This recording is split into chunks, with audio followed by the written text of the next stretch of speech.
Good morning class. Good morning class. हाँ, थोड़ा सा एनर्जी के लिए और कुछ नहीं। सराउंड क्लास बैठो। हाँ जी, तो आज से हम लोग स्टार्ट कर रहे हैं एकदम प्रॉपर तरीके से। कोर्स स्टार्ट कर रहे हैं भाई आज। स्टार्टिंग के 3-4 चैप्टर में से बहुत सारी चीजें आप लोगों को बहुत फेमिलियर लगेंगी, एकदम जानी पहचानी लगेंगी, लेकिन बीच बीच में कुछ नया भी दिखेगा, तो एकदम से ये मत समझना आ रहा ये तो वही फाउंडेशन वाला है, सेपरेट लीगल एंटिटी, बराबर। तो कुछ चीजें बेस वही रहेगा, बट ऑब्वियस है, जैसे मैंने आपको कहा था कि यहां अपन पढ़ने वाले हैं सेक्शन 1 से लगा करके 148, है ना। तो बहुत सारी चीजें स्टार्टिंग 3 चैप्टर के अंदर, 4 चैप्टर में मेमोरेंडम तक में बेसिक वैसी दिखेंगी, लेकिन अंदर नए नए सेक्शंस, कुछ एक्सपांशन आपको बहुत ज्यादा दिखने वाला है। हालांकि आज की जो अपनी क्लास है वो बिल्कुल वैसी होने वाली है जैसा आप लोगों ने फाउंडेशन के अंदर कंपनी लॉ पढ़ा है, बेसिक वही है, क्योंकि सेक्शन 1 अपने को उधर से चालू करना है। तो कल भी आप लोगों को मैंने बोला था यार सेक्शन 1 किस चीज के लिए, आप लोगों ने बताया भी था। तो हमने कहा सेक्शन 1 जो है वो काम करेगा हमारा एप्लीकेबिलिटी के लिए, बराबर। तो सेक्शन 1 काम करता है शॉर्ट टाइटल। शॉर्ट टाइटल के साथ क्या देख रहे हैं अपन? Extend, commencement and application. तो सबसे पहले नंबर पे शॉर्ट टाइटल देख लो क्या है। शॉर्ट टाइटल में क्या दिख रहा है अपने को? यानी इस एक्ट का नाम क्या रहेगा? और एक्ट का नाम रहेगा कंपनीज एक्ट 2013। सिंपल एकदम, बराबर। एक्सटेंड भी देख लो, ये भी आप लोगों को पता है। होल ऑफ इंडिया, ये भी अपने को अच्छे से पता है। अब तीसरे नंबर पे आता है कमेंसमेंट। इस वर्ड का मतलब यानी ये एक्ट जो है वो एप्लीकेबल कब से हुआ, कौन सा डेट से हुआ? तो वहां से देखो, प्रेसिडेंट साहब का कंसेंट मिल गया था 29 अगस्त को। अच्छा, ये लॉ पास करने का तरीका क्या होता है तुम लोग को आता है? सबसे पहले बिल बनता है। बिल किधर जाता है? पार्लियामेंट में, है ना। मतलब गवर्नमेंट का स्टैंडिंग कमेटी एक बार बिल बना देती है, फिर उसको अपन कहां पे रख दे? पार्लियामेंट। पार्लियामेंट बोले तो कितना सभा है उधर? 2। कौन कौन सी? लोकसभा, राज्यसभा, मतलब लोअर हाउस हो गया और अपर हाउस हो गया, ठीक है। वहां से पास होने के बाद किधर? President of India. अभी प्रेसिडेंट कौन है? हाँ, द्रौपदी मुर्मू जी, बराबर, है ना। जनरल नॉलेज ये एग्जाम में नहीं आएगा, ये तो अपन जस्ट बात कर रहे हैं, हालांकि उस वक्त में ये नहीं थे। तो वहां से जैसे ही उनका अप्रूवल आ गया, तो उनका अप्रूवल आ गया 29 अगस्त को, ठीक है। और उसके बाद में ऑफिशियल गजट में नोटिफिकेशन आया 30 अगस्त को। ये वाला जो पोर्शन इतना सा देख रहे हो ना, ये अपने जनरल क्लॉसेज एक्ट में भी है। इस पे 3 नंबर का क्वेश्चन बनता है, what is the date of commencement of any act और एनेक्टमेंट। और इस तरह का क्वेश्चन बना देंगे कि यार 29 अगस्त को प्रेसिडेंट का कंसेंट मिल गया, 30 अगस्त को गजट नोटिफिकेशन आ गया। सर ये गजट क्या होता है? बजट तो सुना था हमने कल, लेकिन व्हाट इज गजट? राजपत्र हिंदी में होता क्या है? होता क्या है ना। ऑफिशियल एक तरह से कह सकते हो अनाउंसमेंट बाय द गवर्नमेंट। तो गवर्नमेंट उसको हमेशा किस में देती है? जो नाम आता है हिंदी में लिखा हुआ रहता है राजपत्र, और इंग्लिश के अंदर अपन उसको क्या बोलते हैं? Official gazette. तो उसमें इसका एप्लीकेबिलिटी प्रिंट कब हुआ? 30 अगस्त को। इट मींस वहां से हमारा एक्ट जो है वो हो गया एप्लीकेबल। ये अपने को ध्यान में रखना चाहिए। अच्छा, एक बढ़िया चीज हुई, मैंने आपको तब भी कहा था, ये अकेला ऐसा एक्ट है जो एक साथ एप्लीकेबल नहीं हुआ, अलग अलग टाइम पे। सबसे पहले इसके कुछ सेक्शंस आए, 49 सेक्शंस आए, फिर 93 आए, फिर और आए। तो ऐसे ऐसे करके धीरे धीरे ये एक्ट जो है वो फॉर्मेशन में आया। लेकिन मेन डेट अपन ये लेकर के चलते हैं कि यार 30 अगस्त से ये इंडिया में एप्लीकेबल हो चुका था। ये अपने को ध्यान में रखना चाहिए। तो 3 चीजें तो हो गई भाई, एकदम आसान। कल को एग्जाम में आ जाए सीधा सेक्शन 1 ही समझाने के लिए, तो सेक्शन 1 तो सिंपल है। सबसे पहले नंबर पे short title. Short title word का मतलब इस एक्ट का नाम क्या है? नाम क्या है? Companies act 2013। अप्लाई कहां पे है? एक्सटेंड, होल ऑफ इंडिया, अभी जम्मू कश्मीर वगैरह सब इंक्लूड है। तीसरे नंबर पे कमेंसमेंट का डेट बता दो, डायरेक्ट डेट। एमसीक्यू भी कोर्स में भाई, इसलिए याद रखना पड़ेगा 30 अगस्त 2013। उधर अपना एमसीक्यू कोर्स में नहीं था, लॉ में थोड़ी था एमसीक्यू, लेकिन इस बार अपना 30 नंबर का एमसीक्यू है, तो मुझे कुछ डेट्स के ऊपर भी कहीं कहीं पे फोकस करना पड़ेगा। नाउ ये चीज बढ़िया, पहला इंपॉर्टेंट पार्ट, एक अच्छा क्वेश्चन बनाने के लिए 3 to 4 मार्क का, 5 मार्क का, जो हो सकता है कि इस एक्ट का अप्लाई बताओ। और ये वही पोर्शन है जो तुम लोग फाउंडेशन के अंदर ऑलरेडी पढ़ करके आए हो, है ना। तो आइए इसको देखते हैं। हमारा ये जो एक्ट है ये कहां लगेगा? Companies incorporated under this act. और क्या लिखा है? Under any previous company law. मतलब इस एक्ट में बनी हुई कंपनीज पर हमारा ये एक्ट लग रहा है। और कहां लग रहा है? इससे पहले वाले एक्ट में अगर कोई कंपनी बनी है तो उस पर भी लग रहा है। इससे पहले भी कंपनीज एक्ट था क्या? Companies act 1956। उससे भी पहले एक था कंपनीज एक्ट 1913। उससे भी पहले था, 2 एक्ट और पहले थे।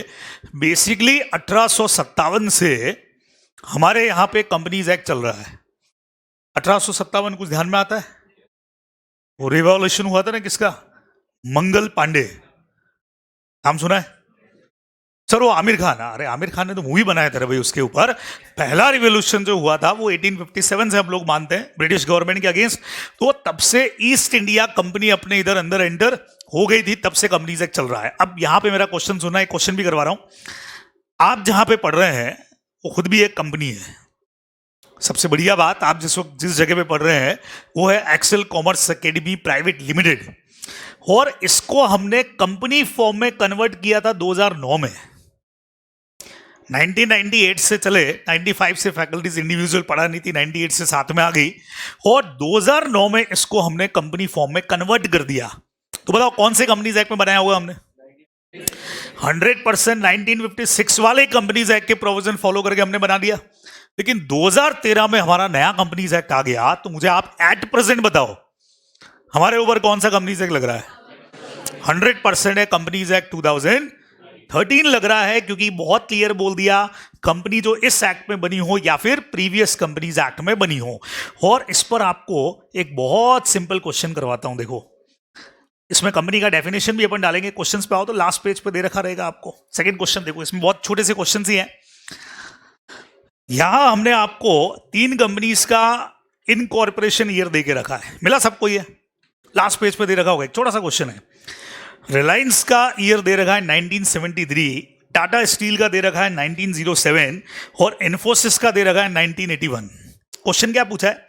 सच companies are incorporated under companies act 1956।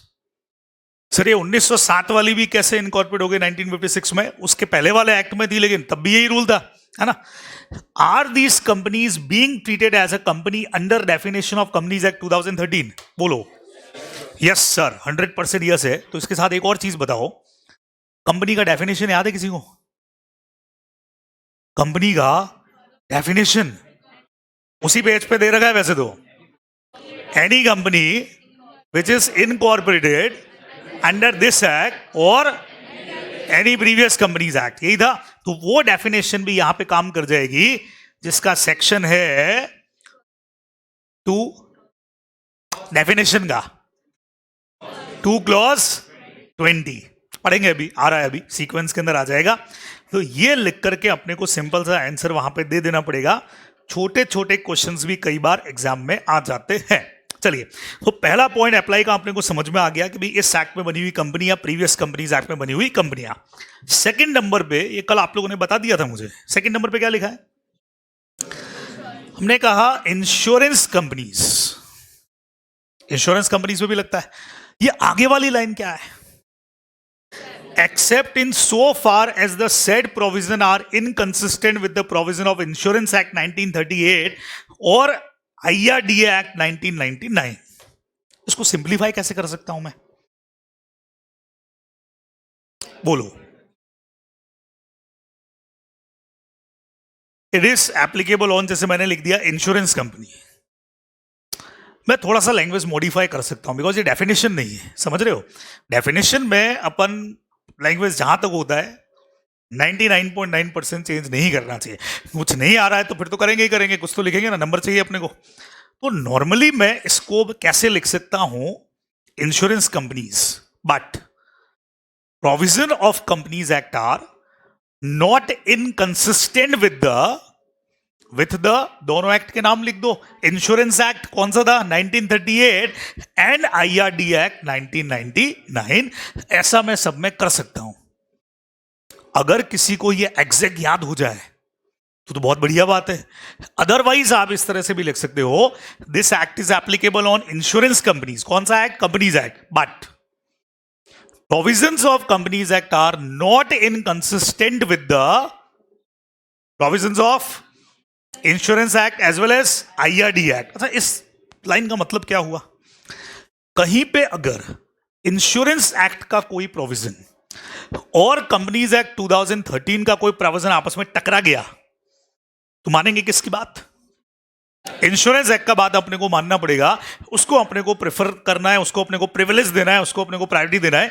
ये इस पॉइंट का सिंपल सा मीनिंग है। जैसे अगले वाला कौन सा है? अब बैंकिंग कंपनीज पे कौन कौन सा एक्ट लगता है भाई? हमारा एक्ट तो लग ही रहा है, लेकिन बैंकिंग रेगुलेशन एक्ट भी लग रहा है। मैं इसको कैसे लिखूंगा? Banking companies. But provisions of companies act are not inconsistent with the provisions of banking regulation act 1949। अब देखो छोटा सा एग्जांपल देता हूं। बैंकिंग रेगुलेशन एक्ट का सेक्शन कहता है 34A, कोई भी कस्टमर के अकाउंट्स आप डिमांड नहीं कर सकते हो। एक्ट में लिखा हुआ है। If you are shareholder, अगर आप किसी बैंक की, जैसे मान लो मैं SBI का शेयर होल्डर हूं और मैं SBI को बोलता हूं सर मुझे अडानी जी का अकाउंट चेक कराओ, मुझे देखना है। अब कंपनीज एक्ट और बैंकिंग रेगुलेशन एक्ट में कंपैरिजन करो। कंपनीज एक्ट तो क्या बोलता है? Any member have right to inspect documents. देख सकता है अभी मेंबरशिप का रजिस्टर देके जो डिटेल चाहे तुम कंपनी की देख सकते हो। लेकिन सेम टाइम पे बैंकिंग रेगुलेशन एक्ट बोलता है कि बेटा तुम सब कुछ देख सकते हो, लेकिन अकाउंट होल्डर का डिटेल सिर्फ गवर्नमेंट अथॉरिटीज देख सकती है। Whether you are shareholder आप नहीं देख सकते हो, तो फिर मैं किसकी बात मानूंगा? बोलो। मुझे बैंकिंग रेगुलेशन एक्ट का बात मानना पड़ेगा। ये आपको इधर ध्यान में सिंपली रखना है। अच्छा, एक और चीज बताओ, यहां सब जगह पे ये दे रखा है, देखते हैं किसी को याद है कि नहीं। 4 of 1938। हाँ, ये जो है ये बढ़िया चीज मालूम है कहां है? Section number 28 of general clauses act. कल बताया था ना आप लोगों को, उसका ये सेक्शन नंबर 28 है, जिसको बोलते हैं citation. Sir what is the meaning of citation? बढ़िया, एग्जाम में आता है ये question. Section number 28 general clauses act, citation. किसी भी एक्ट में अगर मुझे किसी और एक्ट का रेफरेंस देना हो तो रेफरेंस देने के साथ में अपन क्या करते हैं? उसका ईयर लिख देते हैं और ईयर के साथ उसका नंबर भी लिख देते हैं। जैसे इन्होंने किया, इन्होंने लिख दिया कि भाई ये नंबर है 4 और ईयर है 1938। तो जैसा इन लोग ने बताया, जो फाउंडेशन में आप पढ़ के भी आए हो, 1938 में गवर्नमेंट ने जितने भी लॉस पास किए उसमें इसका नंबर जो था वो 4th था, तो उसको कहा जाता है 4 of 1938। और इसको हम जनरल क्लॉजेज एक्ट की लैंग्वेज में बोलते हैं, सेक्शन नंबर 28 पढ़ेंगे, बहुत बाद में आएगा वो तो भी। It's called simply citation. क्या बोलते हैं? अगर कोई पूछ ले आपको ऐसे ही, जनरली लॉ की क्लास पढ़ते ना, तो कोई लॉ जानने वाला पूछ ले साइटेशन का मतलब क्या होता है, आप सिंपल उसको क्या बताओगे? कोई एक एक्ट में है, अच्छा भी दूसरे एक्ट का रेफरेंस देते हैं ना अपन, तो उसको क्या बोलते हैं? साइटेशन, है ना। जैसे छोटा सा एक और एग्जाम्पल देता हूं, तुम लोग को इधर मैं पढ़ाऊंगा आगे जाके, माइनर शेयर होल्डर हो सकता है कि नहीं हो सकता है? Can minor be a share holder? Fully paid up हो तो बन सकता है। तो उसमें मुझे क्या करना पड़ेगा? रेफरेंस देना पड़ेगा, section 11 of Indian contract act देना पड़ेगा, क्योंकि माइनर से के बारे में बातें जो है वो सारी कहां लिखी हुई है। अच्छा, शेयर होल्डर बनना कॉन्ट्रैक्ट है कि नहीं है? बोलो। कंपनी ने प्रोस्पेक्टस इशू किया, ये क्या है? Invitation to offer. ध्यान आया? फिर अपन ने एप्लीकेशन लगाया, ये क्या है? और फिर उसके बाद अलॉट कर दिए शेयर, तो क्या है? एक्सेप्टेंस। तो कॉन्ट्रैक्ट है। तो अपने को लिखना पड़ेगा यार, माइनर में कॉन्ट्रैक्ट का कैपेसिटी नहीं होता है, ये लिखना पड़ेगा। तो वहां अपने को रेफरेंस देना पड़ेगा कंपनी का, इंडियन कॉन्ट्रैक्ट एक्ट 1872। तो एक एक्ट में जब दूसरे एक्ट का रेफरेंस देते हैं ना, तो उसको क्या बोलते हैं? साइटेशन। और साइटेशन में बहुत सारी चीजें हो सकती है, खाली एक्ट का नाम दे सकता हूं मैं इस तरह से उसका ईयर और नंबर दे सकता हूं, ऐसे भी हम रेफरेंस दे सकते हैं। तो रेफरेंस देने का एक तरीका हो गया, ये ध्यान में रखना है। तो उधर से ये 3 से 4 नंबर का क्वेश्चन बनाता है डायरेक्टली साइटेशन के ऊपर ही, जनरल क्लॉजेस एक्ट में।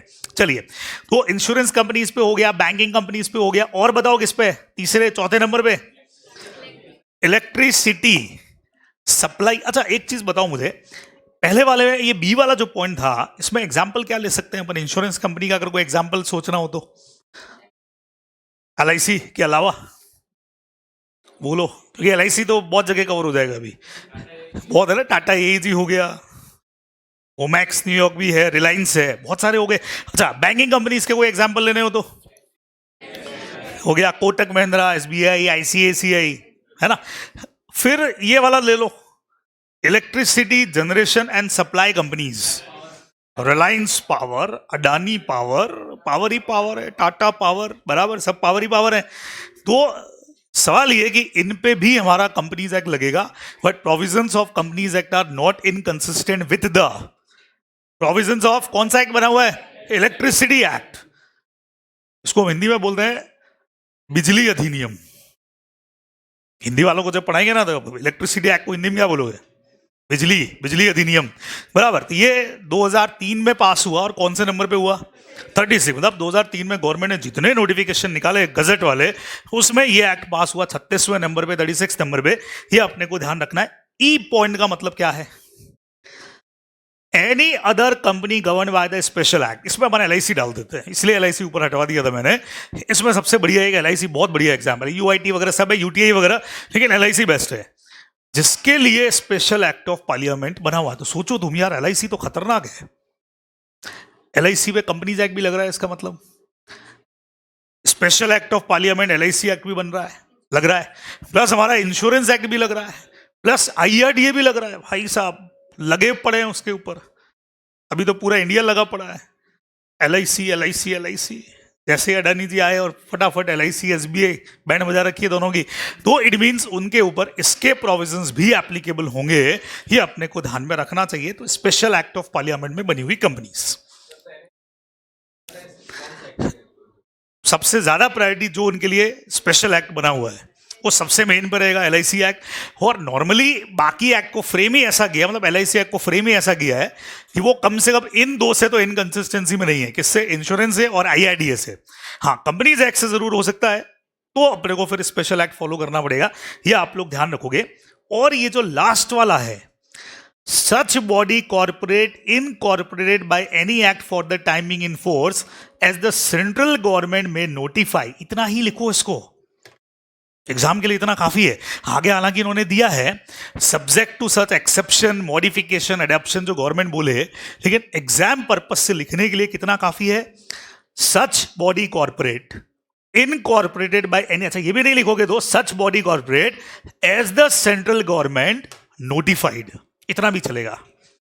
Sir what is the meaning of central government notify, जिसको सेंट्रल गवर्नमेंट बोल दे कि यार इस पे भी कंपनीज एक्ट के प्रोविजंस लगेंगे।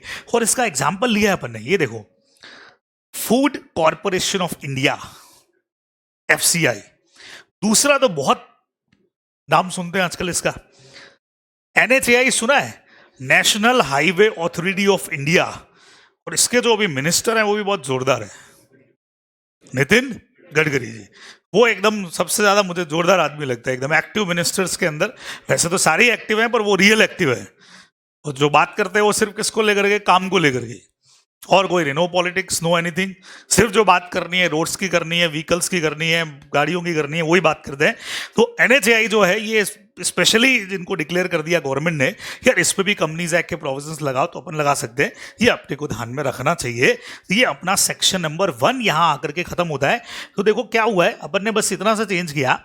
ये देखिए, स्टडी मैट में कुछ चीजें इस तरह से आपको दे रखी हैं, सेम ऐसा ही है। ये अपना स्टडी मटेरियल, ये रही चीजें, ये एग्जाम्पल्स आपको यहाँ से दिखेंगे। अपन ने कोशिश किया है स्टडी मैट लगभग मेन चीजें सारी अपन कवर कर दे, तो ये एग्जाम्पल यहाँ पे भी आपको दे रखे हैं। और इन्होंने देखो छोटे छोटे चार्ट बना रखे हैं स्टडी मैट में, जैसे एप्लीकेबिलिटी कहाँ है, सबसे पहले लिख दिया कंपनीज, फिर insurance companies, banking companies, electricity generation supply company, special है, और लास्ट वाली क्या लिखी है देखो, entities as notified by central government. तो सर अपन भी इतने लिख के आ जाए, लास्ट वाला चला लेंगे हम, बाकियों में अपने को वो लिखना पड़ेगा, एक्सेप्ट वाला जो पोर्शन था ना, इनकंसिस्टेंट विद वाला लिखना पड़ेगा। ये सिर्फ इसलिए बनाता है ऐसी, ताकि थोड़ा एग्जाम टाइम में अपने को याद करने में इजी रहे, क्योंकि छोटे छोटे से पॉइंट है, बहुत आराम से याद हो जाए, तो ये अपने को ध्यान में रखना चाहिए। तो यहां आकर के हम लोगों ने कंप्लीट कर लिया सेक्शन नंबर 1, खत्म, बराबर। हाँ, लगेंगे ना बहुत, ये तो अपने एग्जाम्पल लिए भाई। रेलवे में भी सेम है। रेलवे के, अब रेलवे में आजकल कंपनीज फॉर्म में कन्वर्ट है, जैसे बीएसएनएल है, इलेक्ट्रिसिटी है, सब कंपनीज एक्ट में। बोलो क्या कहते हो, है ना भाई। पहले अपने आप लोग बोलते थे कि यार बंदा कहाँ काम कर रहा है, पुराने टाइम के अंदर तो हम कहते हैं टेलीफोन एक्सचेंज में काम कर रहा है। अभी क्या बोलते हैं, बीएसएनएल, भारत संचार निगम लिमिटेड। तो ये 2 कैटेगरीज में आ सकता है, या तो स्पेशल एक्ट बनाओ इसके लिए, या फिर ये आ जाएगा सच बॉडी कॉर्पोरेट, जो जिनके लिए गवर्नमेंट ने बोल दिया कि यार ये स्पेसिफाई हम कर रहे हैं कि इन पर कंपनीज एक्ट के प्रोविजन लगेंगे, तो लगेंगे। नाम के साथ लिमिटेड भी आ रहा है, सबसे बढ़िया बात है ना। सेम उसी तरह से रेलवे कंपनीज के लिए भी अपन बोलते भी हैं कई बार रेलवे कंपनीज, है ना। ये अपने को ध्यान रखना है। अच्छा, इवन अपने यहाँ तो अभी, हाँ, जो इलेक्ट्रिसिटी कंपनीज है वो भी कंपनी फॉर्म में। पहले पूछते थे क्या काम कर रहे हो साहब, बिजली घर में है, नाउ टाइम नॉट बिजली घर, जेवीवीएनएल नाम सुना है, जोधपुर विद्युत वितरण निगम लिमिटेड। और एट प्रेजेंट अगर तुम जाओगे जेवीवीएनएल के कोई भी, जोधपुर की 2 ब्रांच मेन है, old power house, new power house, दोनों में से कहीं पे भी चले जाओ, तुमको 50% से ऊपर मिलेंगे चार्टेड्स, सारे ही अपने स्टूडेंट्स। 50% से ऊपर। सर चार्टेड वहां क्या कर रहे हैं, अरे जॉब कर रहे हैं, सबसे बढ़िया जॉब। मेरा कई बार प्रोफाइल उठा के देखता हूँ ना फेसबुक वाला, तो सारे चार्टर्स जो मुझे दिख रहे हैं सब कहाँ, जेवीवीएनएल। अभी एक स्टूडेंट भी आया था थोड़े टाइम पहले, तो उसका ब्रदर जो है वो भी कहाँ था, जेवीवीएनएल। सब account officer, senior account officer, सारे के सारे। क्योंकि गवर्नमेंट जॉब है तो भैया सिक्योरिटी रहता है एक फर्स्ट क्लास। जोधपुर में किसी को रहना है तो अच्छा भी है, तो हमारे लिए आराम हो जाता है यार, काम बहुत आराम से निकल जाता है। इलेक्ट्रिसिटी का बिल कभी ज़्यादा आया, 1-2 बार काम पड़ा हुआ है मेरा, अननेसेसरी में उन्होंने 16,000 का बिल भेज दिया है। मैंने कहा 16,000 जितना तो इलेक्ट्रिसिटी घर में जला ही नहीं, 2 एयर कंडीशनर हद से हद, उसके अलावा बाकी नॉर्मल लाइट फैन चार्जिंग वार्जिंग, उसमें 16,000 का बिल कैसे आता है। फ़ोन लगाया, खूब स्टूडेंट्स हैं अभी तो वहाँ पे, सर बिल भेजिए, बिल का कॉपी व्हाट्सएप कर दिया, हाथों हाथ चेक करके सर रेक्टिफाई करते हैं, वो पिछले 3-4 महीनों का एवरेज जो था उसके हिसाब से निकाल करके इन्होंने लिख दिया है, तो 16,000 का नहीं है, फिर क्या करना, भर तो दिया मैंने, सर आगे आने वाले बिल्स के अंदर क्या कर देंगे, एडजस्ट कर देंगे। तो कहने का मतलब मेरा ये है कि बेनिफिट मिलता है, तो चार्टर्ड्स के लिए बहुत ऑप्शंस हैं अभी। तो करियर पे बात कर रहे थे ना बंदा, ऐसा नहीं कि प्रैक्टिस ही करना है। मैंने तुमको उस वक्त भी कहा था कि अपनी एक स्टूडेंट है जो इस वक्त में लगी हुई है audit, accounts and audit department. तो पता है गवर्नमेंट डिपार्टमेंट्स का ऑडिट कौन करता है, वैसे तो ऑडिट सब्जेक्ट का है पर यहीं पे थोड़ा सा बता रहा हूँ, यहाँ पे भी आएगा। तुमको पता है कौन करता है audit, CNAG, controller and auditor general, government की पोस्ट है। ये बंदा वो है जो ऑल ओवर इंडिया के जितने गवर्नमेंट्स, इवन गवर्नमेंट खुद, उनकी ऑडिट ये बंदा करता है। और इसका एक पूरा डिपार्टमेंट है जिसका नाम है अकाउंट्स एंड ऑडिट डिपार्टमेंट। और अपने कुछ स्टूडेंट अभी इसके अंदर भी है, ठीक है। अहमदाबाद के अंदर एक स्टूडेंट तो अपनी जो अभी इसके अंदर असिस्टेंट रजिस्ट्रार की पोस्ट के ऊपर है, बढ़िया पोस्ट है, जोरदार पोस्ट है। उसके अलावा 2 एक स्टूडेंट अभी असिस्टेंट इनकम टैक्स कमिश्नर है मुंबई के अंदर, बराबर। तो अभी तो ऑफिस हमारा क्या थोड़ा रिनोवेट हुआ है, नहीं तो उनकी फोटोग्राफ्स लगी हुई है हमारे पास। एक नमित मेहता है और एक और है, दोनों ही है, दोनों एक ही जगह पे हैं और दोनों income tax assistant income tax commissioners हैं। तो आप सोचो कि चार्टेड के लिए ऑप्शंस बहुत खुले हैं, बढ़िया। क्या चीज़ नहीं, आर्टिकलशिप नहीं होती भाई यहाँ पे, बराबर। इन्हीं के आर्टिकल बन जाए यहाँ पे, आर्टिकलशिप प्रोवाइड नहीं करते भाई, ये अपने को ध्यान रखना है। चलिए, तो कंपनीज एक्ट में बचे लोगों टोटल 470 सेक्शन, 7 शेड्यूल्स है। शेड्यूल क्या होते हैं वैसे तो बताऊंगा, तुमने पढ़े हुए हैं शेड्यूल कंपनीज एक्ट का कोई? Very good. शेड्यूल 3 किधर पढ़ा? अरे अकाउंट्स में पढ़ा ना तुम लोगों ने, कंपनी अकाउंट्स के अंदर था ना शेड्यूल 3, इसमें तुम्हारा P&L बैलेंस शीट का परफॉर्मा दे रखा है, वही तो है बस, और क्या। तो ऐसे टोटल 7 शेड्यूल्स हैं। The whole act divided in 29 chapters, मेरे बुक के चैप्टर्स नहीं, एक्ट जो है वो 29 चैप्टर्स के अंदर डिवाइडेड है अलग अलग, ये अपने को ध्यान में रखना है। तो सेक्शन 1 इधर पूरा कंप्लीट। आप चालू करते हैं छोटा सा सेक्शन नंबर 2 में कंपनी की डेफिनेशन के साथ कुछ पॉइंट्स तो मैंने कंपनी की क्वालिटीज के लिए हैं, और यहां से फिर अपन ने शुरू किया है डेफिनेशंस जो इंपॉर्टेंट है उनका सारा पोर्शन। ये आपके लिए पूरा नया है ना। ये आप लोगों ने फाउंडेशन के अंदर नहीं पढ़ा हुआ है। तो जैसा आपको कल मैंने कहा था, मेन डेफिनेशंस मैंने यहाँ क्लब की हैं, फिर जिस डेफिनेशन की जहाँ जरूरत है वहाँ अपन ने कर लिया है। तो जब कोर्स पूरा कंपनी से एक्ट हो जाए ना, तो मैं स्टडी मैट से मैच करके देख लेना फिर कि उसमें जितनी डेफिनेशन है सारी की सारी अपन ने कवर कर ली है। तो ये पोर्शन तो बहुत जोरदार है, इसमें तो मजा आने वाला है, क्योंकि आप ही बताने वाले हो सब, मेरा तो ज़्यादा योगदान है नहीं। चलिए भाई, हाँ बस ये देख सकते हो आप, दुनिया की सबसे बड़ी कंपनी। कंपनी का डेफिनेशन बता दो भाई, तुमने बता तो दिया वैसे। सेक्शन काम कर रहा है 2 क्लॉज 20। एक चीज समझ नहीं आई, ये 20 पे कैसे चला गया? कंपनी की तो डेफिनेशन 2:1 पे होनी चाहिए थी। अल्फाबेट, जितना डेफिनेशन अपने को दे रहेगा वे सारा का सारा अल्फाबेट पे है, और अल्फाबेट में कंपनी सी पे आ रहा है। उससे पहले ए और बी दो बड़े अल्फाबेट हैं, और सी में भी इसके पहले वाले कुछ अल्फाबेट्स हैं। इवन कैपिटल का डेफिनेशन भी इससे पहले आने वाला है, क्या कहते हो? सीए। तो इसीलिए यहां पे देखें आप 220 बहुत simple, company means a company incorporated under this act और अंडर प्रीवियस कंपनी लॉ। एकदम आसान सी डेफिनेशन हो गई, इसमें तो कोई टेंशन है ही नहीं। अब कंपनी की क्वालिटीज, ये थोड़ा फास्ट बात करेंगे इसके ऊपर, है ना। ये एग्जाम के अंदर आने वाला पोर्शन नहीं है, स्टडी मैट में भी नहीं है। तो सर अपन क्यों ले रहे हैं? बीच बीच में कहीं जरूरत पड़ जाए, सेपरेट लीगल एंटिटी का जरूरत पड़ेगा ही पड़ेगा, हर जगह पड़ेगा अपने को, है ना। उसके अलावा कॉमन सील है, उसका जरूरत अपने को आगे के सेक्शंस के अंदर पड़ेगा। तो फटाफट एक एक जना बता दो भाई। वॉलंटरी एसोसिएशन, वॉलंटरी एसोसिएशन किधर से? कल वॉलंटरी एसोसिएशन क्या होता है? Company is a voluntary association, simple meaning चाहिए मुझे।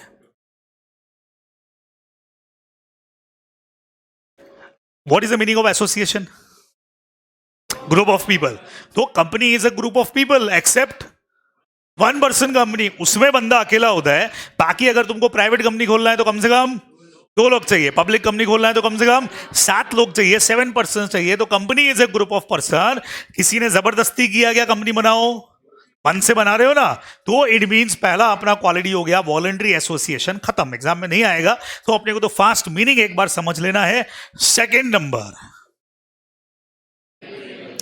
क्या अडानी जी की कंपनीज के लिए अडानी जी पे केस हो सकता है? कंपनीज के लिए तो नहीं होगा, पर्सनली इन्वॉल्वमेंट है वो बात अलग हो गई। फिर वो अपन पढ़ेंगे कौन सा पर्दा हटाओ, लिफ्टिंग ऑफ कॉर्पोरेट वेल्थ कर देंगे बाद में। लेकिन फिलहाल तो ये है कि भाई अडानी जी अलग है, उनकी कंपनीज अलग है, it's called separate legal entity. सबको पता है company is different from members. अगर मेरा कॉन्ट्रैक्ट अडानी एंटरप्राइजेस के साथ में है और वो कंपनी अपने नाम से ही कॉन्ट्रैक्ट करेगी, ठीक है। मुझे ध्यान में है अडानी जी आए थे थोड़े टाइम पहले जोधपुर पिछले साल, है ना। कोइंसिडेंटली मेरे कजन की मैरिज में आए थे, बराबर। सब लोग फोटोग्राफ्स खिंचवा रहे थे उनके साथ में, धड़ाधड़। अभी थोड़े टाइम पहले सब मिले तो मैंने पूछा वो अडानी जी वाली फोटो का है, तुम लगा नहीं रहे वो स्टेटस के ऊपर? उस दिन तो बहुत लगा रहे थे। हाँ अभी बाद में लगाएंगे, अभी रहने दो अंदर, ठीक है। तो जैसे ही वो यहाँ से मैरिज अटेंड करके गए, उनसे बात हुई कि भाई आप बोले यहाँ से मैरिज अटेंड किया, क्योंकि उनके जो सीएफओ हैं वो मेरे कजन हैं, तो अभी वो फाइनेंस कंट्रोलर की पोस्ट के ऊपर हैं, चार्टेड हैं वो भी। तो उनके सन की शादी के अंदर वो आए, लहरिया रिसोर्ट के अंदर शादी अटेंड किया। फिर उसी दिन शाम को रात को यहाँ से निकल गए। अगले दिन सुबह हमने न्यूज़पेपर के अंदर पढ़ा कि जयपुर एयरपोर्ट जो है वो टेक ओवर किया है अडानी ग्रुप ने, बराबर। तो वो अपनी डील भी करना है, शादी तो अटेंड करनी है, लेकिन बिजनेसमैन आदमी खोपड़ी होता है कि जहाँ जा रहा हूँ तो बिजनेस भी करूंगा। तो आई थिंक आप लोगों को पता भी होगा कि जयपुर एयरपोर्ट जो है वो एट प्रेजेंट अडानी ग्रुप के पास में है। उन्होंने बहुत सारे एयरपोर्ट स्पोर्ट्स ले रखे हैं, तो उसमें जयपुर एयरपोर्ट भी है। तो अब सवाल ये हुआ कि उसमें ये नहीं लिखा हुआ आया कि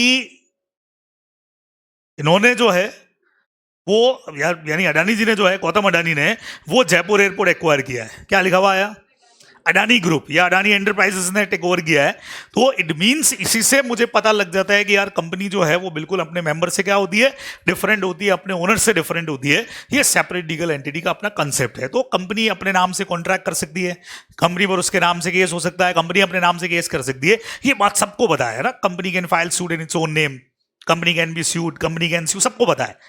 अब इस पे अपने को जो थोड़ा सा काम करना है, वी हैव 3 केसेस। जिनमें से एक केस तो शायद था फाउंडेशन में, सालोमन वाला, बाकी दो नहीं थे शायद, मैंने एक आध बताया हो तो मुझे पता नहीं। तो सालोमन वाला केस पढ़ करके मुझे कौन समझाएगा? सब लोग पढ़ लो भाई, आप लोगों में से कोई समझाएगा मुझे सालोमन?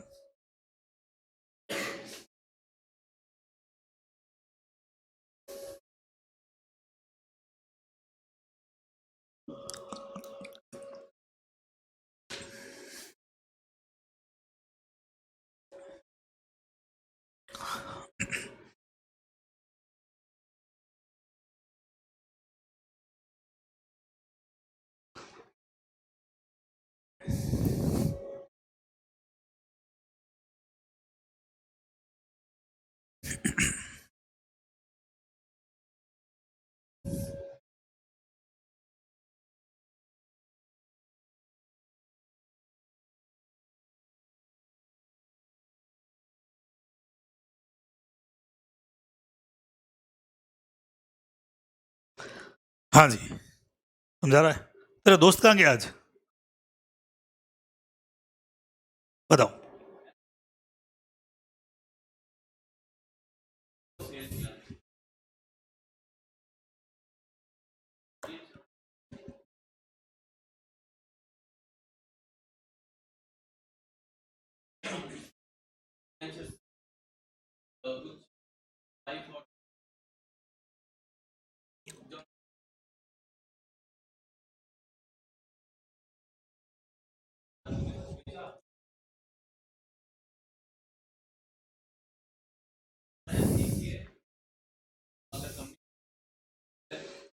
पहले हमको पैसा मिलना चाहिए। मिलेगा? नहीं मिलेगा? नहीं मिलेगा। चलिए ठीक है। तो इट मीन्स एक भाई साहब हैं जिनका नाम है सोलोमन, और इनका अपना काय का बिजनेस बताया? शूज का। तो बिजनेस ठीक ठाक चल रहा है, लेकिन फिर इन्होंने सोचा यार इसको कंपनी फॉर्म में कन्वर्ट कर दिया जाए, तो इन्होंने सोलोमन कंपनी लिमिटेड के नाम से कंपनी बना दी है। ठीक है। कितने मेंबर्स लिए? कुछ लिखा हुआ है ना? देखो, हिज वाइफ, डॉटर, दो ये, 4 सन, ठीक है, और एक हो गया खुद। क्या प्लानिंग है? फैमिली प्लानिंग एकदम परफेक्ट है। 4 बेटे, 1 बेटी, एक खुद और एक वाइफ हो गई, एकदम एग्जैक्ट 7 जने हो रहे हैं। तो 7 जने ही पब्लिक कंपनी के लिए आज की डेट में चाहिए होते हैं, तो उस हिसाब से इसने एक बढ़िया कंपनी का फॉर्मेशन कर लिया। अब जब आप कोई भी बिजनेस किसी कंपनी को बेचोगे, तुम लोग अकाउंट्स में पढ़ के आए हो, परचेज कंसिडरेशन तो कैलकुलेट होता ही है और उसका पेमेंट भी होता है। तो इसका वैल्यू कितना निकला था? 38,782 है, कितना है? हाँ 782 इतना। तो इसके बदले में क्या क्या लिया भाई उसने? 3 चीजें लिए मेरे ख्याल से। क्या क्या लिया बोलो? 10,000 के तो लिए हैं सिक्योर्ड डिबेंचर, और 20,000 के शेयर्स, ठीक है। और बाकी का कितना बच गया? 8782 ये ले लिया क्या? कैश। ये सब इसने ले लिया। अच्छा, अभी आगे आप यूं तो खैर आप पढ़ के आए हो कि हर सब्सक्राइबर को एक एक शेयर तो लेना पड़ता है, तो एक एक शेयर वो वाइफ और बच्चों को और वो भी दे दिया, और इस तरह से इसने कंपनी का फॉर्मेशन कर लिया। अब कंपनी चल रही है, बढ़िया चल रही है, कोई दिक्कत नहीं। अब कंपनी जब चल रही है तो बाद में जाकर के कुछ प्रॉब्लम्स आई तो कंपनी को वाउंड अप करना पड़ा। तो तुम लोग सब जानते हो लिक्विडेटर अपॉइंट होता है, लाइबिलिटीज का पेमेंट करना है एसेट्स में से। तो उस टाइम पे एसेट कितना था भाई? 6,000 पाउंड का। सब चीजें पाउंड में है क्योंकि इंग्लैंड का केस है, लेकिन लाइबिलिटीज के नाम पे कितना है? 17,000 पाउंड, जो 2 पार्ट में डिवाइड है ना। 10,000 पाउंड तो सिक्योर्ड वाले खुद सोलोमन के पास में है, और 7,000 जो है वो अनसिक्योर्ड है, वो अदर्स के पास में है। अच्छा, सिक्योर्ड अनसिक्योर्ड का क्या डिफरेंस होता है बच्चे लोगों? अकाउंट्स में पढ़ते हैं, जब भी पेमेंट होगा तो पहले किसको होगा? सिक्योर्ड वालों को होगा, अपने को सबको पता है। तो ठीक है भाई, सिक्योर्ड वालों को फर्स्ट पेमेंट होगा। तो यहां पे भी यही हुआ, क्योंकि एसेट खाली 6,000 ही है। तो आपको क्या लगता है, रेशियो में पेमेंट हो जाना चाहिए 10:7, या मुझे लगता है कि यार 10,000 वाला तो घर का ही बंदा है सोलोमन, तो पहले 7,000 वालों को पेमेंट होना चाहिए? आप क्या कहते हो? कंपनी लॉ बोलता है पहले सिक्योर्ड वालों को पेमेंट कर दिया। अब सिक्योर्ड वालों को जब पेमेंट किया तो बेचारे अनसिक्योर्ड वालों को इधर तकलीफ हुई, होती है, किसी और का पेमेंट हो जाए ना अपना नहीं हो तो तकलीफ ही होगी। तो उन्होंने लेके केस फाइल कर एक बढ़िया चीज उन्होंने बोली, द कंपनी वॉज मियर शाम एंड फ्रॉड। शाम वर्ड का मतलब होता है हाँ जस्ट दिखावा, दिखावा मतलब फिक्शन, एक्चुअल कंपनी है ही नहीं। जैसे अभी बोल रहे हैं ना अडानी ग्रुप के बारे में भी तो ये बोल रहे हैं ना कि रियल कंपनीज है ही नहीं, कंपनीज काफी सारी कैसी है, फेक कंपनीज है, डमी कंपनीज है, कंपनीज ही नहीं। तो उन्होंने ये बोला कि ये सिर्फ एक फेक कंपनी है और कुछ नहीं है, और सारी चीजें सोलोमन के ही लोग घर के अंदर बैठे हैं, सारे लोग वही हैं, और हमारे साथ चीटिंग हुआ है, सो हमको पहले पैसा मिलना चाहिए। जिस टाइम पे मैं ये केस पढ़ रहा था, जब मैं आपके जितना दौर पढ़ रहा था, तो मैं तो खुद इस बात से एग्री कर रहा था, और मुझे तो लगा ये ट्रिक लगाई है इसने, कंपनी बना दी, सब चीजें सेटल कर दी, खुद ने बेटे ने सिक्योर ले लिए, बाकी सब कौन सिक्योर दे दिया, आराम से पैसा वैसा बना लिया होगा, फिर बोला कंपनी बंद करो, अब तो एसेट लाइबिलिटीज कुछ है ही नहीं, जितनी है खुद ही ने ले लिए, जो भी हाथ में थे, और भाग गया।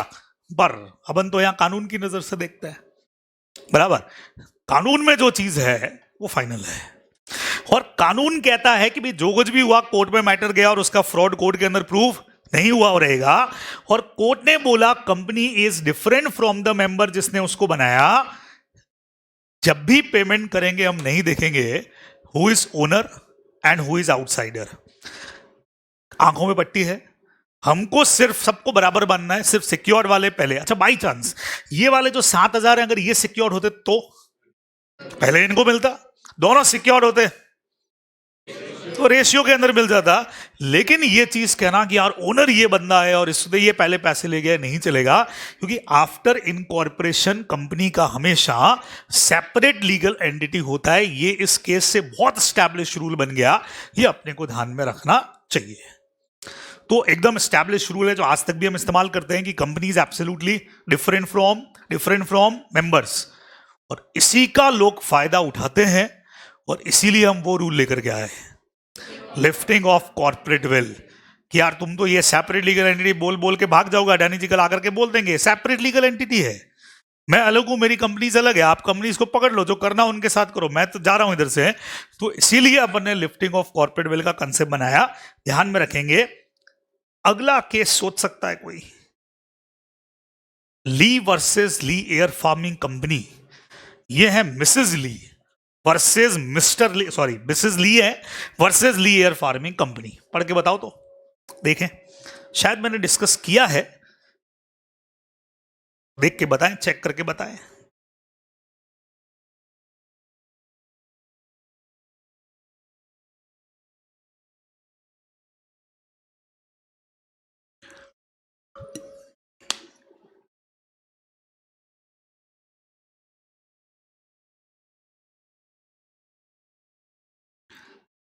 हाँ जी, बता दो आदित्य, ली वाला केस।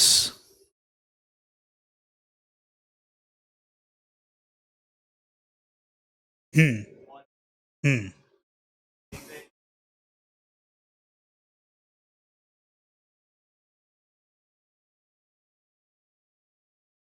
हम्म सेपरेट लीगल एंटिटी है, दोनों अलग अलग है ना। तो होता ये है, बिल्कुल सही है, मिस्टर ली है भाई, और मिस्टर ली जो एक बहुत अच्छा पायलट है ना। तो उसने क्या किया, कहीं से रिटायर हो गया होगा, और उसने बोला यार अपने कंपनी खोल लेते हैं। कंपनी का नाम क्या रख दिया, ली एयर फार्मिंग कंपनी।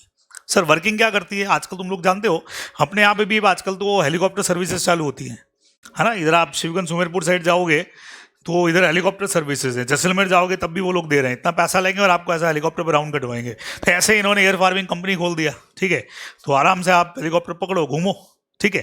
तो ऐसे में क्या हुआ कि अब कंपनी बनाना है, तो वाइफ को साथ में लिया, 3,000 का आई थिंक शेयर है, और उसमें से बढ़िया चीज है 2,999 खुद ने ले लिया, एक वाइफ को दिया।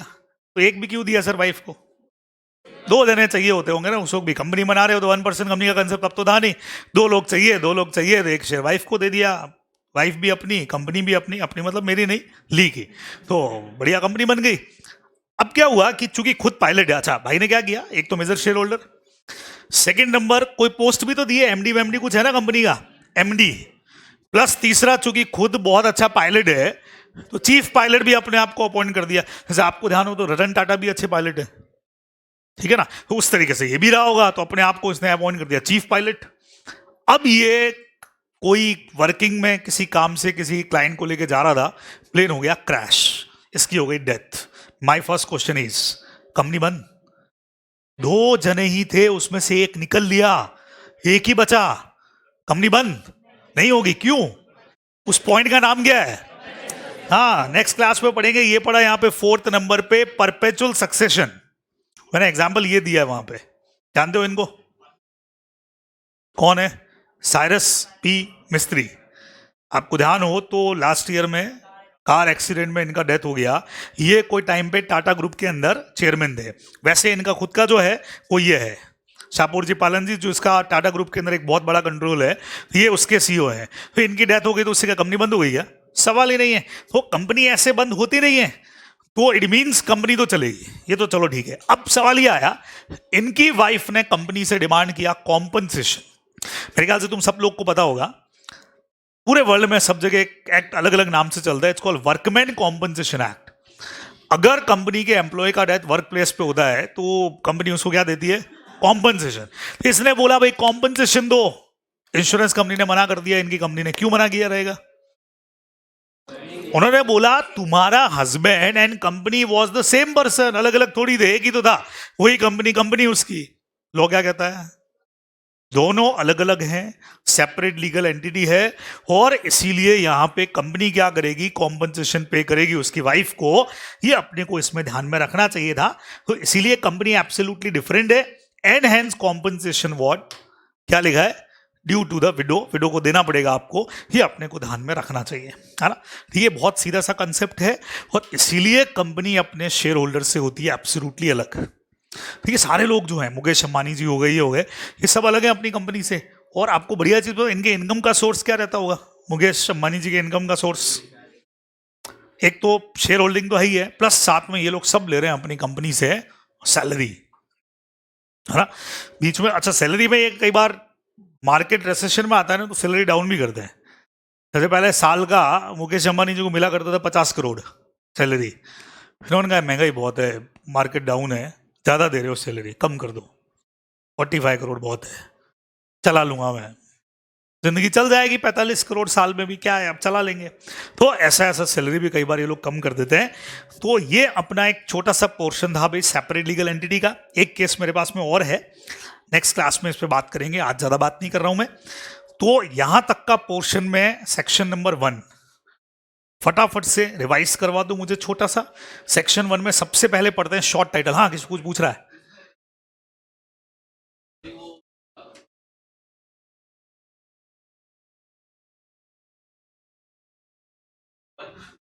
वो यही कह रहे हैं ना कि वर्कमैन क्या, वो तो खुद ही मालिक था कंपनी का। तो कंपनी का, इंश्योरेंस कंपनी ही कह रही है कि कंपनी का मालिक और कंपनी अलग तो है नहीं, तो अलग नहीं है तो मालिक के लिए कॉम्पनसेशन थोड़ी होता है। कॉम्पनसेशन किसके लिए होता है? वर्कमैन के लिए, और वो आपका हस्बैंड तो कंपनी का मालिक था, वर्कमैन थोड़ी था। तब हम कह रहे हैं कंपनी सेपरेट लीगल एंटिटी होती है, इस वजह से वो वर्कमैन था और इसीलिए कॉम्पनसेशन मिलना चाहिए था। ठीक है, नाम क्या एक्ट का? जल्दी बताओ, शॉर्ट टाइटल। हाँ, ये याद इसलिए करवा रहा हूं बच्चे लोगों, क्योंकि शॉर्ट टाइटल नाम से आगे जनरल क्लॉजेज एक्ट में क्वेश्चन बन जाता है इंटरप्रिटेशन के अंदर, तो वहां तुमको क्वेश्चन आ जाएगा, what is the meaning of short title, मेरे एग्जांपल समझाओ। तो अपन उस वक्त हक्के बके और ये क्या होता है, तो यहीं से पढ़ के जाएंगे और यही एग्जाम्पल वहां लगाएंगे अपन, या short title mean short name of the act, और यहाँ एग्जाम्पल लगा देंगे अपन कंपनीज एक्ट 2013। सेकंड नंबर पे एक्सटेंड किधर है इसका? All over India accept Jammu and Kashmir. नहीं सर, इंक्लूड है, सीधा ऑल ओवर इंडिया लिखेंगे अपन दो। तीसरे नंबर पे क्या था? डेट बता दो, डेट 30 अगस्त 2013। और उसके बाद एप्लीकेबिलिटी नंबर 1 फटाफट 2 मिनट में जल्दी। सबसे पहले कंपनीज, ये एक्ट वाली भी और प्रीवियस वाली भी। नंबर 2 बैंकिंग कंपनीज, आज चलेगा ऊपर सीक्वेंस चलेगा, इंश्योरेंस कंपनीज, फिर banking companies, electricity generation and supply companies, special act of parliament वाली कंपनीज, और लास्ट वाला body corporate specially notified by the central government, जिसमें वो अपने पढ़ा NHAI वाला वगैरह, FDI वगैरह, ये अपने को ध्यान में रखना, खत्म। ठीक है, इतना आज के लिए करिए। मंडे को हम लोग आगे इसको कंटिन्यू करेंगे। पहले तो ये सिंपल वाला पोर्शन, और फिर डेफिनेशन अपन ट्राई करेंगे कि आपको इधर की इधर याद हो जाए, अच्छी डेफिनेशन से याद हो जाएंगी बहुत आराम से। तो इतना आज के लिए आप लोग कर लीजिए।